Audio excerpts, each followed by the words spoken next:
तर जय श्रीराम मित्रांनो, आपण आलतो रायगडावर आल्या आपण शिरकाई मातेचं दर्शन घेतलं. तिथनं गेलो थेट आपल्या महाराजांच्या मूर्तीपाशी. तिथनं महाराजांचं दर्शन घेऊन होळीच्या माळा वाचलेल्या महाराजांच्या मूर्तीपाशी गेलो. तिथं आज आपल्या सूरज भाऊचा बर्थडे असल्यानिमित्त, ज्या बर्थडे निमित्त तिथं नित्यपूजा केली, देहमंत्र प्रेरणा मंत्र घेतला आणि तिथनं डायरेक्ट आलो महाराजांच्या समाधीपाशी. समाधीचं दर्शन घेऊन आम्ही पुढे गेलो रायगड फिरायला. रायगडावर तर लय पाऊस होता, जरा फिरलो, 2-4 फोटो बिटो हाणले आणि तिथनं डायरेक्ट निघालो खाली. कारण पाऊस असल्यामुळे आम्ही चाललेलो रोपवेनी.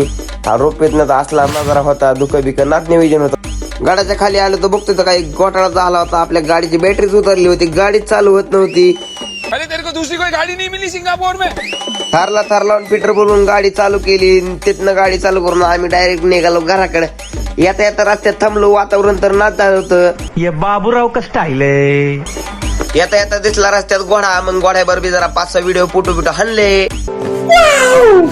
तर अशा तऱ्हेने आजचा आपला ब्लॉग संपलेला आहे. पुढला ब्लॉग बघण्यासाठी फॉलो करा. धन्यवाद.